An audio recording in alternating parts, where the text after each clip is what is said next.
दूसरा ये आपके डिसीजन मेकिंग पावर को भी वीक करता है। अगर हम वॉशिंग मशीन को एनी में लेके जाते हैं तो हमारे डिसीजन मेकिंग पावर्स, हम कंक्लूजन जो करते हैं किसी भी चीज़ का, उस पर हम सही तरीके से इंक्लूड नहीं कर पाएंगे। हमने अपनी पिछली वीडियोस में बात की थी कुछ चीज़ें इम्बैलेंसमेंट के बारे में, जिसमें कि जब हम घर बनवाते हैं और उसमें हमने स्ट्रक्चर एज़ पर वास्तु बनवाया, मगर कुछ चीज़ें, कुछ पोजीशंस, उनको हमने एज़ पर वास्तु प्रिंसिपल्स नहीं सेट किया, तो वो भी इम्बैलेंसमेंट क्रिएट करती हैं। तो उनमें से कुछ चीज़ें हमने, कुछ 5 प्लेसेस हमने पहले डिस्कस की थी। अब इस नेक्स्ट पार्ट में हम नेक्स्ट 5 डिस्कस करते हैं कि और कौन सी चीज़ें ऐसी हैं जो कि एक इम्बैलेंसमेंट क्रिएट करती हैं स्ट्रक्चर को एज़ पर वास्तु प्रिंसिपल्स बनवाने के बाद भी। तो उसमें से पहला चीज़ हम डिस्कस करते हैं कि वॉशिंग मशीन की डिफरेंट प्लेसमेंट्स में हम देखेंगे कि उसको कहीं और रखने से क्या क्या इफ़ेक्ट्स होंगे। एट प्रेजेंट हम ये बात करते हैं कि वॉशिंग मशीन अगर हम नॉर्थ ईस्ट NE जोन में लेकर जाते हैं, वहाँ पे फिक्स करते हैं, तो उसके क्या इफ़ेक्ट्स होंगे। वॉशिंग मशीन अगर नॉर्थ ईस्ट में जाएगी तो नॉर्थ ईस्ट का जो जोन है वो है माइंड का, वो है क्लैरिटी का, जो कि आपको न्यूरो प्रॉब्लम्स भी दे सकता है, क्योंकि वॉशिंग मशीन एक मशीनरी है, दूसरा एक हैवी मटेरियल है, और तीसरा कि वो एक रोटेटिंग मशीनरी है, रोटेट करती है। तो रोटेटिंग मशीनरीज जब माइंड के एरिया में जाती है तो mind problems, neuro issues, heaviness in mind, headaches, ये सब क्रिएट करती है। तो हमें यहाँ पे वॉशिंग मशीन रखने से एकदम अवॉइड करना है। इधर वॉशिंग मशीन नहीं होनी चाहिए। अगर ऐसा है तो हमें ये चीज़ें, इनमें से कोई भी प्रॉब्लम्स, कोई भी इश्यूज़ देखने को मिल सकते हैं। दूसरा ये आपके डिसीजन मेकिंग पावर को भी वीक करता है। अगर हम वॉशिंग मशीन को एनी में लेके जाते हैं तो हमारे डिसीजन मेकिंग पावर्स, हम कंक्लूजन जो करते हैं किसी भी चीज़ का, उस पर हम सही तरीके से इंक्लूड नहीं कर पाएंगे, एक सही डिसीजन नहीं ले पाएंगे। अगर डिसीजन भी लिया, प्रॉपर कंक्लूजन उसका नहीं निकल पाएगा। तो नॉर्थ ईस्ट में आपको किसी भी तरीके की मशीनरी, स्पेशली रोटेटिंग मशीनरीज, उनको अवॉइड करना है। थोड़ा सा इसको, इस एरियाज़ को हमें लाइट रखना होता है। दूसरा चीज़ें हैं कि हीटर्स हम यूजुअली विंटर सीज़न में इस्तेमाल करते हैं और उनको उसके यूज़ के बाद उसको फिर वापस से स्टोर में या कहीं पे भी जहाँ पे हमें प्लेस मिलती है हम वहाँ पे प्लेस कर देते हैं, मगर ऐसा नहीं करना चाहिए।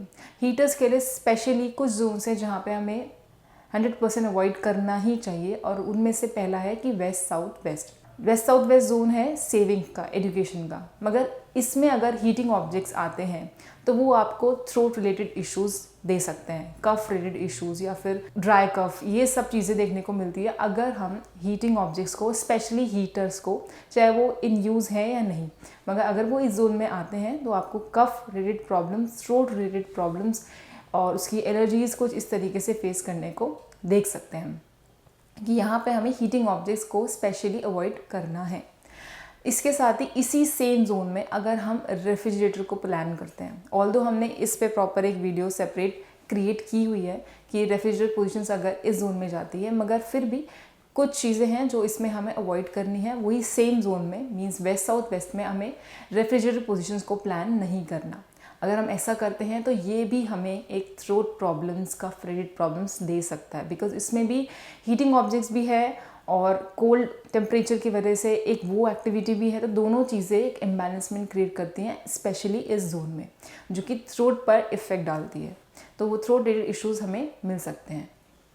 नेक्स्ट है डस्टबिन्स में यूजुअली हम घर के जो गेट, मेन डोर होता है, जो मेन गेट होता है, हम उसी के पास आसपास रखते हैं, या फिर बिल्कुल कॉर्नर में पीछे जाके घर में यूजुअली प्लान करते हैं। मगर जहाँ भी आपको जगह मिलती है ऐसा ना करें कि हम उसे कहीं भी प्लेस कर रहे हैं। स्पेसिफिक जोन्स होते हैं डस्टबिन के भी। अब इसमें डस्टबिन में भी हमें कौन से ऐसे जोन्स हैं या कौन सी ऐसी प्लेसमेंट है जहाँ पे नहीं लेना, तो वो है सबसे पहले नॉर्थ में आपको डस्टबिन्स प्लान्स नहीं करने कभी भी, बिकॉज नॉर्थ एक अपॉर्चुनिटी का जोन है।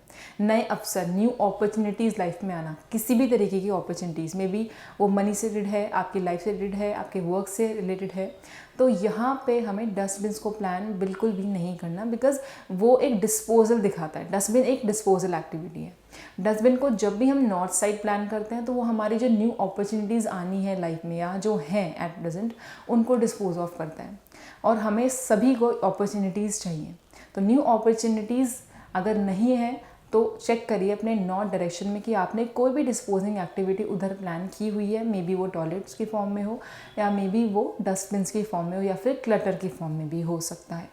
तो यहाँ पे हमें डस्टबिन को प्लान नहीं करना। इसके अलावा साउथ वेस्ट घर में, जैसे नॉर्थ ईस्ट एक सेंसिटिव जोन है क्योंकि वो माइंड का जोन है, इसी तरीके से साउथ वेस्ट भी एक बहुत सेंसिटिव जोन है क्योंकि वो रिलेशनशिप्स का जोन है, फैमिली का जोन है।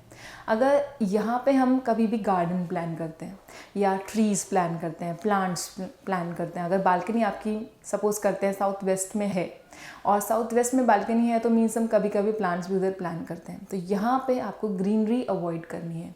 मे बी वो प्लांट के फॉर्म में हो, वो गार्डन के फॉर्म में हो, वो आर्टिफिशियल ग्रास के फॉर्म में हो, मगर हमें यहाँ पे ग्रीनरी को नहीं लेना। जब भी यहाँ पे ग्रीनरी आएगी तो रिलेशनशिप डिस्टर्ब हो जाएंगे, रिलेशनशिप्स में एक डिफरेंसेस क्रिएट हो जाएंगे। तो यहाँ पे ग्रीनरी को प्लान नहीं करना। इसके साथ ही स्किल्स आपकी हाईली इफेक्ट होंगी। हम अपनी स्किल्स को प्रॉपरली यूटिलाइज नहीं कर पाएंगे जिस तरीके से हमें 100% करना चाहिए, और हार्शली वो इफ़ेक्ट करेगा रिलेशनशिप्स को। तो ट्रीज़, गार्डन, प्लांट्स, ग्रीनरी, ये सब हमें यहाँ पे प्लान नहीं करना। तो ये कुछ चीज़ें देखी हमने जिसमें कि हमें अलग अलग जो पोजीशंस हैं, मे बी मशीनरी के, मे बी छोटी छोटी चीज़ों की, जैसे डस्टबिन्स, या फिर जो रिप्लेस की जा सकती हैं, अगर उनको हम सही जगह पर लेके आएंगे स्ट्रक्चर के बाद भी, तो हम उसके अच्छे रिजल्ट्स ले सकते हैं।